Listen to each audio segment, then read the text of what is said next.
នេះបងប្អូនយើងហើយ3បូននេះជុំជួល35កងជ័យខ្សែត្រេះក្បាលឯណុកខ្សែម្លេ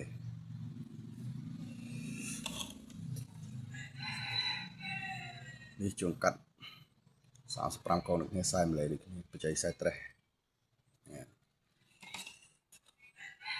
នេះជួងកាត់ម្ដាយទៀតបច្ចេកខ្សែត្រេះបច្ចេកក្បាលនេះចាំងដល់ដំបូងហ្នឹងបងប្អូនយើងប្រើម្ដងពីរដងទៅគឺវារបអស់វាស្អាប់វិញអត់អីទេ35កងដូចគ្នា